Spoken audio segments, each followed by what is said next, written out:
My sister got pregnant by my husband twice. My parents said I was the problem, so I vanished while carrying a secret they'll never recover from. I didn't think my life was perfect, but it was quiet, stable, predictable in a way that felt safe. We had a soft evening rhythm, my husband and I. Dinner around 7, a movie or music playing in the background. Some nights I'd read while he scrolled. We didn't need much noise. We'd been together 10 years, the kind of couple people described as solid. That night was no different until it was. I came home a little earlier than usual. The client call had been canceled, and for once, traffic on I-85 wasn't a nightmare. I didn't text him. I wanted to surprise him with wine and takeout from that Thai place he loved. The second I opened the door, I felt something shift. You know how air can feel different, heavier? I thought maybe we'd been robbed.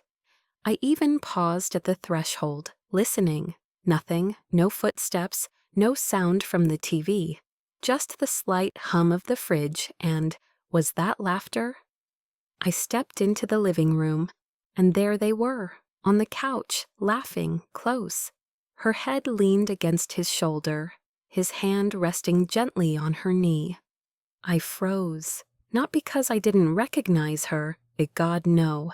I recognized her instantly. It was my younger sister, Elise, the only sibling I had.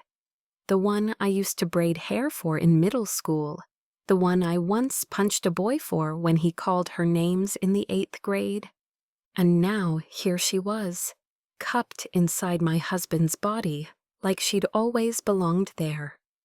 They didn't see me at first. I stood there, holding takeout and a bottle of wine like a fool in some cruel play. I don't remember dropping the bag, but I remember the sound of the wine bottle smashing. It cracked against the floor like thunder in my chest. That's when they looked up, both of them. She gasped, he flinched, and I stood there. For a full 5 seconds, no one said a word. Just silence and the slow pooling of red wine on our hardwood floor.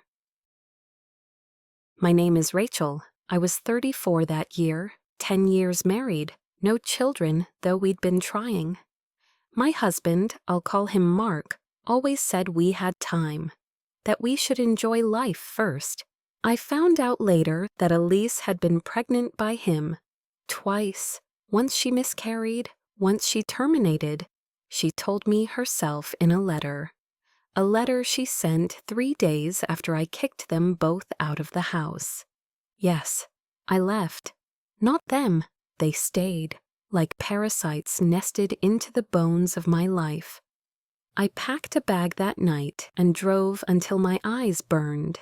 I didn't go to a friend's place. I didn't call anyone. I just kept driving, screaming in intervals when the pain got too loud. You'd think the betrayal would be the worst part, but it wasn't, not even close. The worst part was how familiar it all started to feel. How their betrayal began to make sense in a twisted way I couldn't articulate. Like I'd always been the placeholder in my own marriage. Like I was the one who walked into their story. An unwelcome interruption. In the letter, Elise wrote, "You always had everything first, Rachel. The good grades, the attention, the wedding, the house. Mark was the first thing I ever took for myself. You don't get to hate me for that." I must have read that line 20 times before I realized what she meant. She'd loved him from the beginning, maybe even before I did. And the worst part? I think he knew. I hadn't even opened the engine, just sat in that suffocating silence, the letter in my lap, the ink smudged from where my tears hit the paper. I don't remember feeling angry right away, just hollow, like my body had been scooped out from the inside, a walking ruin of who I used to be. I called my mother the next morning, my voice barely holding together. "I need you," I whispered. "Can I come home?" There was a pause. Then she said, "Sweetheart, don't make this uglier than it already is." At first, I didn't understand. She continued, "I know you're hurting, but Elise is still your sister. And Mark, he's a good man. You can't just throw people away." That moment broke something inside me. Not just because she didn't take my side, but because she didn't even ask what happened. She already knew. Elise had gotten to her first. I was too stunned to argue. I hung up. I didn't scream or cry. I just sat there, finally understanding that my family wasn't a safety net. They were a trap door. Days passed. My phone lit up with messages, but none of them were what I needed. Elise sent a text. "You'll understand someday. Love is messy." My father sent one too. A weak attempt at neutrality. "You're strong. You'll bounce back." But the worst was my aunt, my mom's sister. She sent me screenshots from a family group chat I wasn't in anymore. They had removed me. Just like that. The messages made me sick. Rachel was never meant to be a mother anyway. She's too cold. Elise brings out the warmth in Mark. Sometimes the heart just knows.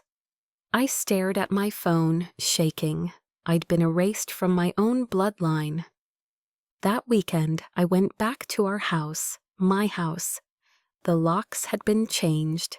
Mark answered the door like I was a nosy neighbor, not the woman who'd shared a decade of his life.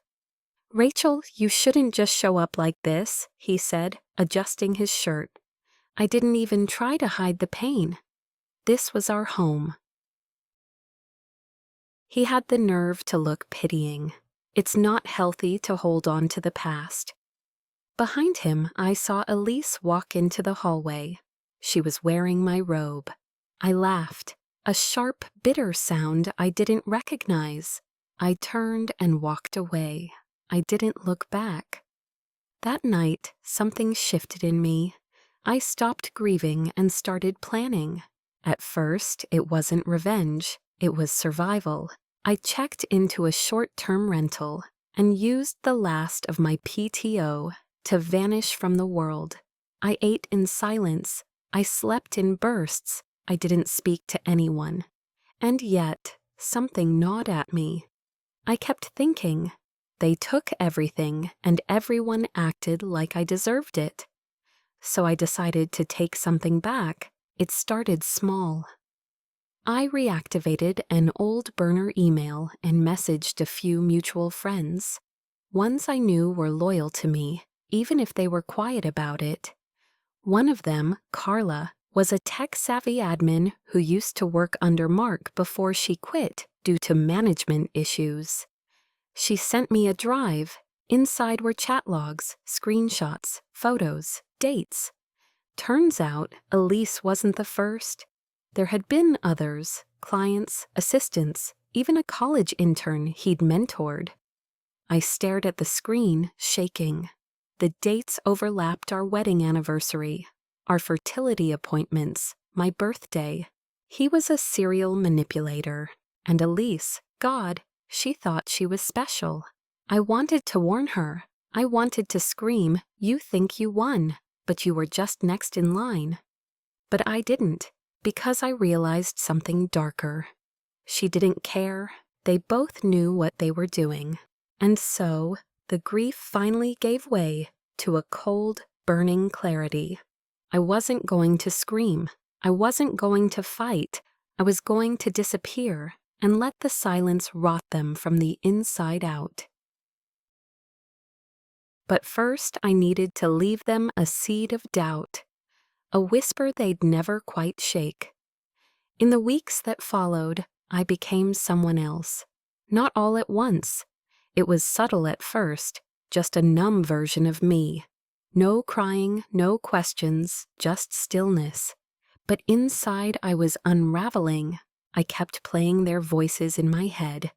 My sister's whispering giggle, Mark's patronizing tone, my mother's cold dismissal. Every syllable clawed deeper into my bones. I started wondering what would happen if I erased myself entirely. Not out of self-pity, out of calculation. What would they do if I left the country, disappeared off the grid, changed my name? Would they even notice? Would they panic? Would Elise finally feel the weight of what she'd done? And then, God help me, I wondered if I should get pregnant. I know how insane that sounds, but you have to understand, I was supposed to be a mother. We'd been trying for over a year. I had the appointments, the medications, the charts. I'd given my body to the process. And she, Elise, got pregnant accidentally with the man I loved twice and killed both without telling anyone. That shattered something in me I can't explain. So yes, I thought about it. What if I got pregnant now? Not with Mark. I could never stomach him again. But with someone else, a donor, a stranger. It wouldn't be about love or motherhood anymore. It would be a message, a symbol. You didn't ruin me. You don't get to define my future. I told myself it was power, a way to reclaim my narrative. But it wasn't. It was pain, dressed up as strategy. Still, I did it. I walked into a fertility clinic with steady hands and hollow eyes. I filled out the forms. I chose a donor profile based solely on what Elise could never give Mark: stability, intellect, restraint. It was like building a weapon with a heartbeat. The doctor said I had a strong chance, and he was right. 2 weeks later, I was pregnant. When I saw the word positive flash on the screen, I didn't cry, I didn't smile, I just sat there, my hand resting on my stomach, feeling something. Not joy, not hope, just control. For the first time since the betrayal, I had made a choice. I kept the pregnancy secret for 3 months. No one knew, not my coworkers, not my few remaining friends, not even my landlord. I moved again, smaller apartment, cash payments. I used a fake name on my mailbox. I cut off every loose thread of who I used to be. Until one night, I cracked. I was 6 months along when I sent Elise a photo of my ultrasound. No message, no context, just the image. She replied within 5 minutes. "What the hell is this?" Another text followed. "Is it Mark's?" I didn't answer. I didn't need to.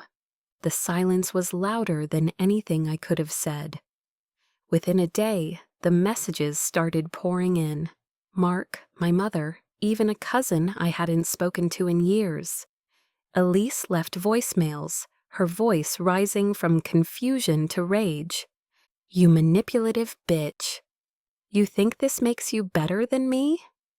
You're disgusting. You're doing this for attention. I swear to God, Rachel, if you try to ruin this for me..." Ruin what? I thought.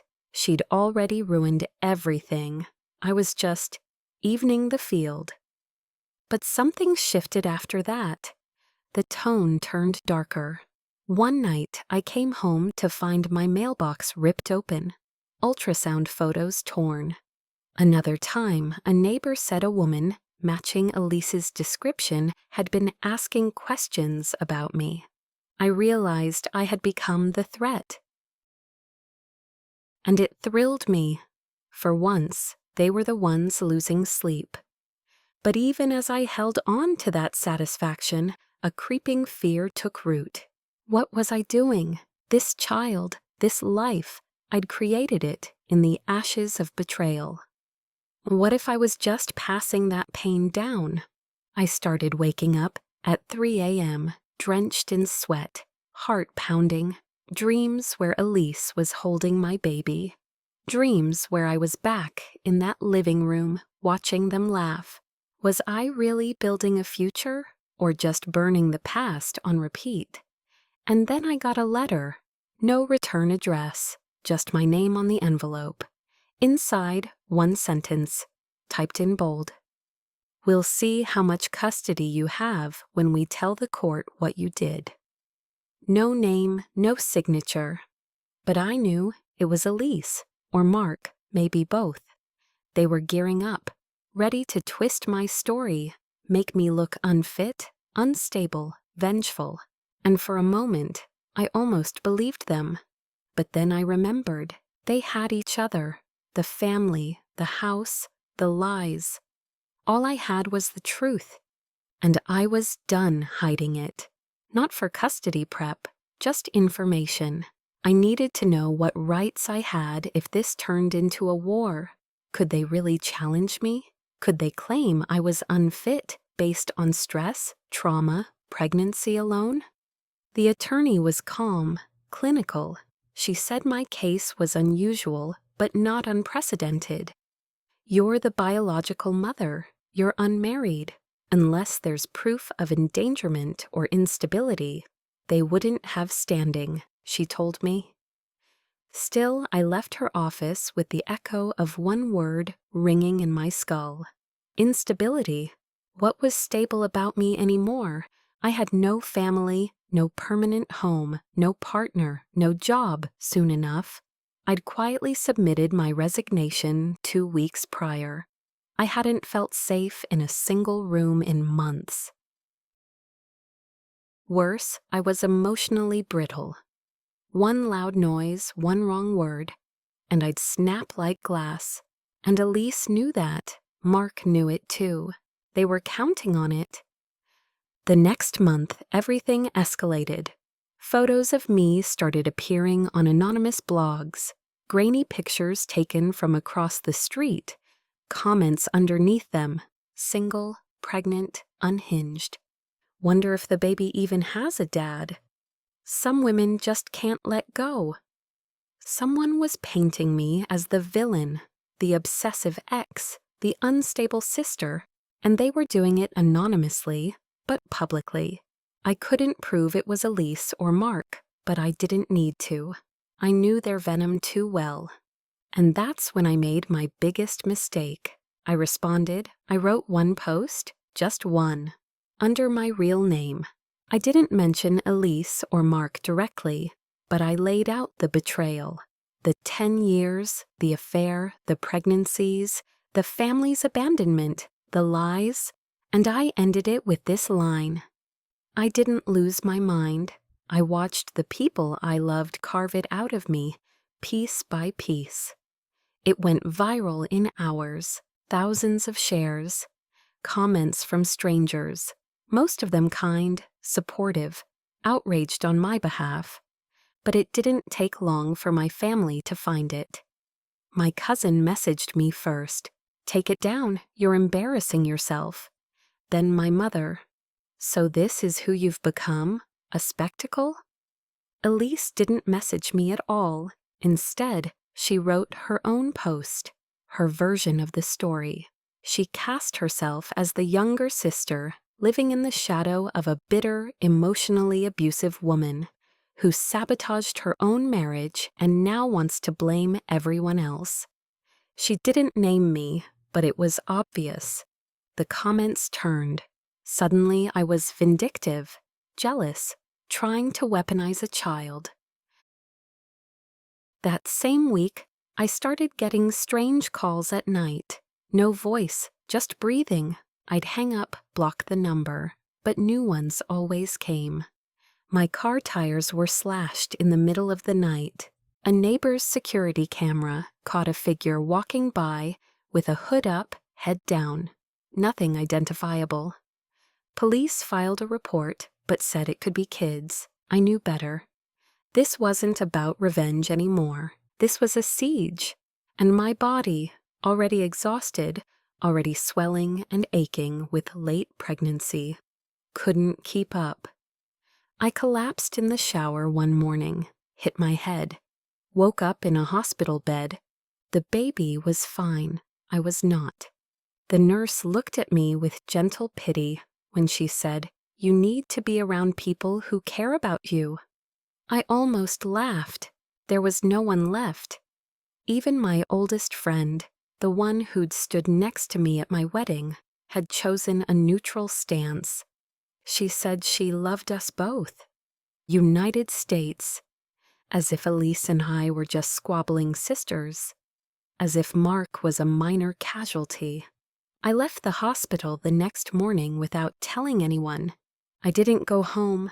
I booked a one-night stay in a roadside motel, one of those places where the curtains never fully close and the air smells like bleach. I laid there all night, staring at the cracked ceiling, one hand on my stomach. And I asked myself, honestly, what am I doing?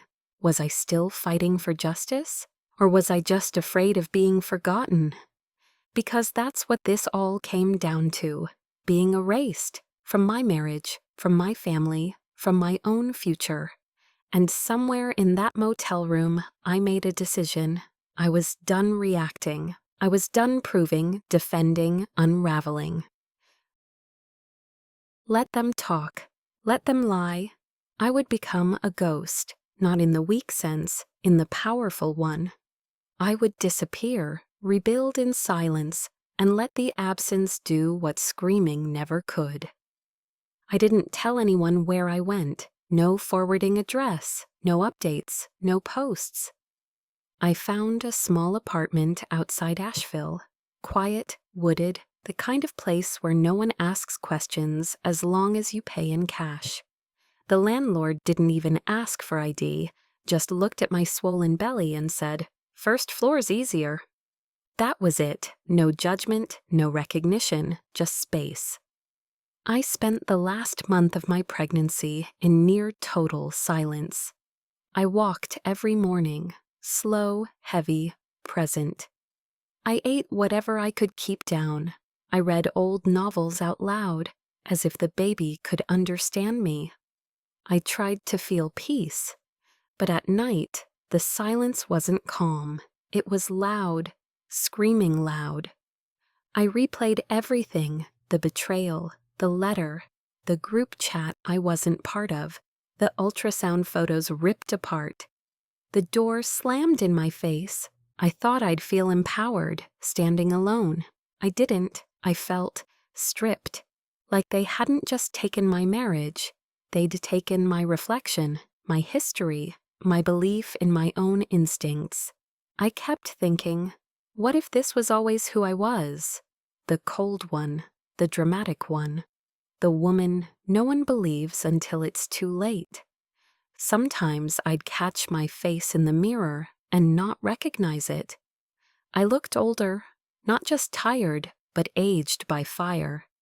And I couldn't shake the thought that this child, this tiny heartbeat inside me, deserved better than a woman undone. Still, I never reached out. Not to my mother, not to Elise, not to Mark. Let them wonder. If they were smart, they'd think I'd left the country. If they were scared, even better. Let them fill in the silence with fear. Let them check headlines, hospital records, obituaries. Let them wonder if the baby had even survived. The delivery was long, complicated. I was alone the whole time. No one in the waiting room, no hand to hold. Just a nurse named Carla, who had sharp eyes and a quiet presence. She stayed past her shift just to sit with me. The moment I held my daughter, I broke. Not from pain, not even from joy, but from the sudden, overwhelming clarity of what this child meant. She wasn't revenge, she wasn't proof, she wasn't a weapon. She was the only thing in my life untouched by betrayal. She was mine. I named her June. Simple, honest, software. The month everything had shattered, and now the month something pure was born. That first week home, I slept in small shifts with June curled against my chest. Every hour felt borrowed, every breath sacred. And then, I got the message, no name, just an email from a burner account. It said, "We know where you are. You don't get to hide from the family forever. No punctuation, no signature, just the sentence. I stared at it for a long time, and for the first time in months, I didn't feel fear. I felt done. Not broken, not angry, just done. I didn't reply. I didn't call the police. I didn't move again. Instead, I printed the email and pinned it to the wall above June's crib. A reminder, not of danger, but of what I walked away from, of what I survived. That email was their last attempt to pull me back into the storm, but I had finally, quietly, chosen peace. I wasn't going to defend myself anymore. I wasn't going to argue over my past. I had my future swaddled in cotton blankets, breathing softly on my chest. They could fight shadows if they wanted. I was done being visible to them. Some women leave with sirens, with lawyers, with fire and rage. I left with nothing. And I think that haunted them more than anything, because silence, true silence, is the one sound you can't argue with. Like courtroom victories or public shaming, like getting them back. But real survival, it's quieter. It looks like a woman rocking her daughter to sleep in a dark room. It sounds like the absence of a phone ringing. It feels like drinking coffee at 5 a.m. with no one to lie to. I don't know if Elise still searches for me. I don't know if Mark still tries to track me down through friends of friends. Maybe they do. Maybe they tell people I went crazy, that I fabricated it all, that I spiraled into motherhood as some last-ditch ego move. Let them. Because here's what I know. I didn't destroy my family. They did. I didn't light the match. They poured gasoline for years. And when the fire came, I just stopped trying to save anyone but myself. Sometimes I imagine running into them, maybe at a grocery store, maybe a hospital one day. They'll look older, she'll look tired, he'll look hollow. They'll see June and wonder. They'll wonder what she knows, who she's becoming, if she looks like him. They'll want to ask questions, but they won't, because there's nothing left to say. And I won't need to raise my voice or tell my story again. I'll just hold my daughter's hand, walk away, and leave them in the silence they created, because that's the final revenge. Not anger, not exposure, just a life rebuilt so far from their reach, they can't even tell where it began. If this story shook you even half as much as it shook me living through it, hit that like button. Share it with someone who's ever been betrayed by the people they trusted most. And if you've survived something similar, drop a comment below. You're not alone.